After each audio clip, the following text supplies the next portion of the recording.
So in this lecture we'll be starting with the chapter जिसका नाम है job evaluation. अब इस चैप्टर में अब हमने जो प्रीवियस चैप्टर्स पढ़े होंगे एचआरएम के उसमें हमने देखा होगा एक जॉब एनालिसिस। आपको लग रहा होगा कि ये कुछ ऐसा हमने पहले भी किया है, तो that was job analysis, right. अब एनालिसिस और इवैल्यूएशन दोनों चीजें डिफरेंट है, राइट। अब इसमें हम देखेंगे इवैल्यूएशन के बारे में, यानी कि हम जॉब को इवैल्यू करेंगे, यानी कि सब चीजें जो हम जॉब के बारे में देखेंगे दैट इज जॉब इवैल्यूएशन। यानी कि कौन सी जॉब के लिए कितने पैसे मिलने चाहिए, कौन सी जॉब वैल्यूएबल है, उसको हम बोलते हैं जॉब का इवैल्यूएशन करना। सो हम इसमें तीन टॉपिक्स हैं आपके। पहला तो है प्रोसेस, दूसरा है आपका पहला आपका है meaning of the job evaluation, दूसरा है प्रोसेस एंड तीसरा है मेथड्स ऑफ जॉब इवैल्यूएशन। अब यही तीन टॉपिक्स जो हैं वो आपके सिलेबस में लिखे गए हैं। सो हम यही तीन टॉपिक्स बेसिकली पढ़ेंगे। सो हम स्टार्ट करते हैं मीनिंग ऑफ जॉब इवैल्यूएशन से। जॉब इवैल्यूएशन एक ऐसा सिस्टमैटिक प्रोसेस होता है जिसमें हम एक जॉब की वैल्यू या वर्थ के बारे में बताते हैं in relation to the other jobs in an organisation. एक ही ऑर्गेनाइजेशन में कितने तरीके की जॉब्स हो सकती हैं, ठीक है। सो फॉर एग्जाम्पल एक ये जॉब है, एक ये जॉब है। अब इन दोनों को कंपेयर जब हम करते हैं तो किसकी वैल्यू ज्यादा है और किसकी वैल्यू कम है, जब हमें ये सारी चीजें पता लगती हैं तो इसको हम बोलते हैं जॉब इवैल्यूएशन, ठीक है। मैं दोबारा पढ़ देती हूँ। जॉब इवैल्यूएशन एक ऐसा प्रोसेस होता है जिसमें हमें किसी भी जॉब की वैल्यू के बारे में पता चलता है दूसरी जॉब्स के मुकाबले। इससे क्या होता है, ये जॉब पे फोकस करता है, उस पर्सन पे फोकस नहीं करता, ठीक है। अब किसी काम को करने के लिए एक बंदा है, ठीक है, हम उस बंदे को नहीं देखेंगे, हम जॉब को देखेंगे। It helps in deciding fair and logical wage structure, यानी कि हमें ये काम एनालाइज करके, काम इवेल्युएट करके हमें ये पता चलता है कि हमें उसके लिए कितने पैसे मिलने चाहिए। It ensures equal pay for equal work, अगर काम सेम टू सेम है तो पैसे भी सेम टू सेम होने चाहिए। काम के बेसिस पे जब हम पैसों को डिसाइड करते हैं, काम की वैल्यू को डिसाइड करते हैं, दैट इज जॉब इवैल्यूएशन। इसका सिंपल सा मतलब है job evaluation means analysing the job, job को एनालाइज करना एंड डिसाइड करना कि उसको उसमें काम करने वाले लोगों को कितने पैसे मिलने चाहिए, दैट इज जॉब इवैल्यूएशन। अब इसका प्रोसेस क्या है, तो हम बेसिकली अगर हम मतलब देखें जॉब इवैल्यूएशन का तो इसका मतलब है किसी भी एक जॉब की वैल्यू को देखना। अब इस वैल्यू को देखने का प्रोसेस क्या होता है, पहले तो पर्पस कि why are we doing the job evaluation, हम क्यों कर रहे हैं। सपोज एक जॉब है प्रोडक्शन जॉब, ठीक है,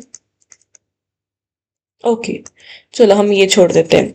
सपोज हमारा एक ऑर्गेनाइजेशन है, उसमें हम एक बंदा एडिटिंग करता है, एक बंदा ओके हमारा एक ऑर्गेनाइजेशन है, इसमें क्या होता है, एक बंदा एक वीडियो की शूटिंग करता है, दूसरा बंदा उस वीडियो की एडिटिंग करता है, तीसरा बंदा जो है वो उस वीडियो में सारा यानी कि म्यूजिक का काम करता है, ठीक है। सो ये सारी चीजें हैं एक ही ऑर्गेनाइजेशन में, ये एबीसी लिमिटेड है, ठीक है। इसमें ये सारी चीजें की जाती है डिफरेंट डिफरेंट पर्सन्स के साथ। अब हमने इन जॉब्स को इवेल्युएट करना है, शूटिंग की, एडिटिंग की या म्यूजिक की, ठीक है।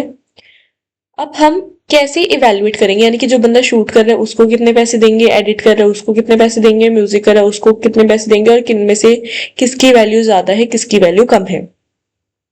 तो हमने ये सारी चीजें देखनी है। पहला हम क्या करेंगे कि हम ये इवेल्युएशन क्यों कर रहे हैं। कई लोग सैलरी के लिए कर सकते हैं, कई लोग वेज इनइक्वालिटी को खत्म करने के लिए कर सकते हैं। तो हम सपोज सिंपल सा मान लेते हैं कि हम इसको सैलरी के लिए कर रहे हैं, कि हमें पैसे चाहिए, तो हम जिसमें ज्यादा पैसे हैं हमें वो काम करना है, ठीक है। तो हम पैसों के लिए इस जॉब को इवेल्युएशन कर रहे हैं, इन तीन जॉब्स को। फिर एक कमेटी बिठाएंगे हम, जिसमें क्या होगा, मैनेजर्स होंगे, सुपरवाइजर्स होंगे एंड एक्सपर्ट्स होंगे जो कि इन चीजों की इवेल्युएशन करेंगे। फिर हम जॉब को एनालाइज करेंगे, यानी कि सारा इंफॉर्मेशन लेंगे, जॉब की डिस्क्रिप्शन और जॉब की स्पेसिफिकेशन। जो बंदा शूटिंग कर रहा है उसकी ड्यूटीज क्या है, उसकी रिस्पॉन्सिबिलिटीज क्या है, उसकी क्वालिफिकेशन क्या होनी चाहिए, उसकी स्किल्स क्या होनी चाहिए। जो बंदा एडिटिंग कर रहा है उसकी ड्यूटीज, रिस्पॉन्सिबिलिटीज, क्वालिफिकेशन, स्किल्स। और म्यूजिक के लिए भी सेम। ठीक है जी। तो हम ये सारी चीजें इंफॉर्मेशन कलेक्ट करते हैं। फिर हम क्या करते हैं, फिर हम मेथड देखते हैं कि हम कौन सा मेथड यूज करेंगे। आगे हम मेथड्स भी पढ़ेंगे, बहुत सारे मेथड्स होते हैं। तो हमने कौन सा मेथड यूज करना है इवैल्यूएशन के लिए, हम वो देखेंगे। सपोज हमने रैंकिंग मेथड ले लिया, यानी कि हम इनमें से रैंक कर रहे हैं, जैसे कि 1 2 3 ऐसे रैंक्स दे रहे हैं। फिर हम क्या करेंगे, जॉब्स को इवेल्युएट करेंगे कुछ सिलेक्टेड मेथड से। जो भी हमने मेथड यहाँ पे यूज किया होगा उसको यूज करके हम कंपैरिजन करेंगे। ठीक है। और फिर उनको रैंक देंगे।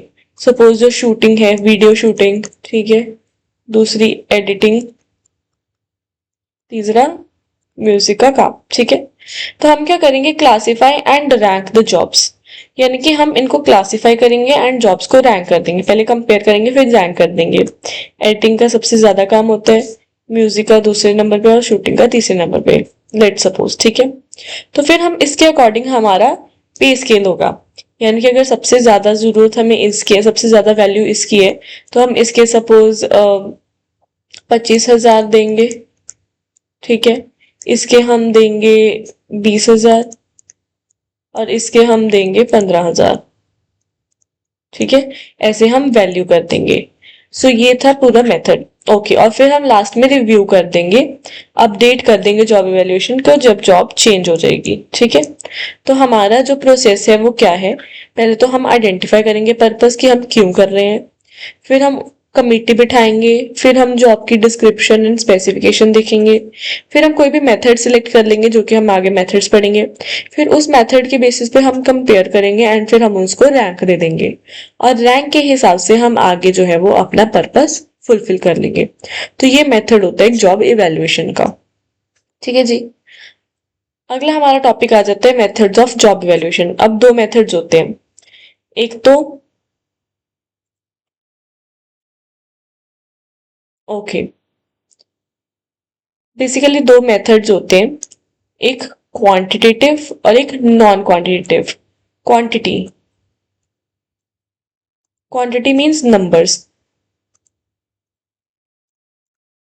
Quantity means numbers. और नॉन क्वांटिटेटिव आ जाता है यानी कि क्वालिटी। इसमें क्वालिटीज होती हैं किसी भी पर्सन की। ठीक है जी। अब दो तरीके से जॉब इवैल्यूएशन हो सकती है, एक तो क्वालिटी के बेस पे और दूसरा नंबर्स के बेस पे। पहले हम देखते हैं क्वालिटी वाली। क्वालिटी यानी कि जिनमें नंबर्स नहीं होते। तो इसमें आ जाता है पहला रैंकिंग मेथड, यानी कि इसमें क्या होगा कि सब जॉब्स को कंपेयर किया जाएगा, फिर हाईएस्ट टू लोएस्ट वैल्यू दी जाएगी। ठीक है। फिर उसके बाद इजीएस्ट एंड चीपेस्ट मेथड देखा जाएगा कि कौन सा सबसे ज्यादा इजी है एंड कौन सा सबसे ज्यादा पैसे कम लगते हैं, उसके बेसिस पे रैंक दिया जा सकता है। फिर हम देख सकते हैं कि सूटेबल स्मॉल ऑर्गेनाइजेशंस के कौन सा सूटेबल है, फिर हम उसके बेसिस पे हम रैंक दे सकते हैं, जैसे 1 2 3 हमने रैंक दे दिया। ठीक है। फिर इसकी लिमिटेशन क्या है कि कई बार एक्यूरेट नहीं हो सकता और ये सब्जेक्टिव होता है, यानी कि हम अपने अकॉर्डिंग रैंक्स दे सकते हैं। अब इसमें हम क्वालिटी के बेस पे दे रहे हैं, यानी कि इजी है, अब इजी, चीप, सूटेबल, ये सारी इसकी क्वालिटीज हैं। इनमें हम नंबर्स की बात नहीं कर रही, ये इसकी क्वालिटीज हैं, इसलिए हमने इसको। अब आप ऐसा सोचोगे कि रैंक है, रैंक में भी तो 1 2 3 नंबर देना होता है, नहीं। ये इसकी हम क्वालिटी के बेसिस पे इनको देख रहे हैं। ये इजी है वो इसकी क्वालिटी होता है, चीप है वो क्वालिटी है। ठीक है। तो इन चीजों पे जब हम जॉब इवेल्युएट करते हैं उनको हम बोलते हैं non quantitative methods. Job classification या ग्रेडिंग मेथड्स, अब इनमें हम A B C ग्रेड दे सकते हैं। ठीक है।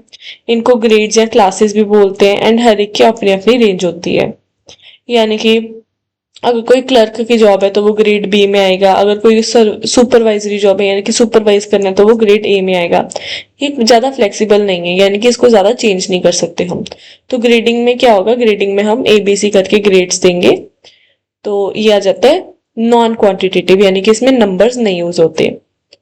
अब क्वांटिटेटिव में आ जाते हैं, पॉइंट्स और वैल्यूज इनमें यूज होती हैं, यानी कि नंबर्स, पॉइंट्स, ठीक है। ये बहुत ज्यादा साइंटिफिक होते हैं एंड ये एकदम करेक्ट हो सकते हैं, ठीक है। तो इसमें आ जाता है पॉइंट रेटिंग मेथड, पहला आता है पॉइंट रेटिंग मेथड। अब इनमें क्या है, ये सबसे ज्यादा यूज होने वाला मेथड है एंड इसके की फैक्टर्स हैं skill, experience, responsibility and working conditions. इसमें पॉइंट्स असाइन किए जाते हैं, ठीक है। टोटल पॉइंट्स डिसाइड करेंगे जॉब की वैल्यू एंड सैलरी को, इसमें पॉइंट दिए जाते हैं। फॉर एग्जांपल एक हम वही शूटिंग वाली एग्जांपल लेते हैं, शूटिंग एंड एडिटिंग की हम एग्जांपल ले लेते हैं, ठीक है। अब इनमें हम पॉइंट्स देंगे, स्किल के पॉइंट। इसमें स्किल फॉर एग्जांपल हमने 5 में से पॉइंट्स देने समय, इसमें स्किल हमें चाहिए 4, इसमें स्किल चाहिए 5 on 5, इसमें एक्सपीरियंस हमें चाहिए 2 years का, इसमें एक्सपीरियंस चाहिए 1 year का, इसमें रिस्पॉन्सिबिलिटी चाहिए हमें बहुत ज्यादा, ठीक है। तो हमें जो है, हमें 5 के बेसिस पे अगर हम देखें, ठीक है, तो अगर हम किसी बंदे की देख रहे हैं कि हमने जॉब के लिए हमने इवेल्युएट करना है, हमने जॉब को इवेल्युएट करना है, तो इन सारी बेसिस पे हम इसको पॉइंट्स देंगे एंड फिर जिसके पॉइंट्स एंड में टोटल में ज्यादा होंगे उसकी सैलरी ज्यादा होगी, ठीक है। ये बहुत एक्यूरेट एंड बहुत फेयर होता है, टाइम कंज्यूमिंग होता है और थोड़ा डिफिकल्ट होता है, ठीक है। फिर आ जाता है फैक्टर कंपैरिजन मेथड। अब इसमें क्या है, हम फैक्टर्स को यानी कि वही स्किल, एफर्ट, रिस्पॉन्सिबिलिटी को कंपेयर करते हैं अमंग द जॉब्स। इसमें मॉनेटरी वैल्यू असाइन होती है, वेरी इंपॉर्टेंट, ठीक है। इसमें पैसों के बेस पे वैल्यू असाइन की जाती है एंड सैलरी डिवाइड होती है अमंग द अदर फैक्टर्स। यानी कि एक प्रॉपर मेथड होता है जिसमें कि हम पैसों के रिलेटेड सारी चीजें करते हैं। ये बहुत लॉजिकल होता है और डिटेल्ड होता है, बट इसको ऑपरेट करना थोड़ा डिफिकल्ट होता है एंड ये बहुत ज्यादा एक्सपेंसिव होता है करने में। सो ये जस्ट आपके कुछ मेथड्स थे जिसमें दो आ जाते हैं, एक तो नॉन क्वांटिटेटिव और दूसरा क्वांटिटेटिव। नॉन क्वांटिटेटिव में हम सिर्फ 1 2 3 करके रैंक देते हैं, ABC करके क्लासिफाई कर देते हैं, ग्रेड्स दे देते हैं। और क्वांटिटेटिव में हम पॉइंट्स के बेसिस पे, मनी के बेसिस पे, इन सारी चीजों के बेसिस पे हम जो है वो क्लासिफाई करते हैं। So I hope it's clear to you and इसी के साथ हमारा जॉब इवैल्यूएशन भी खत्म हो जाता है।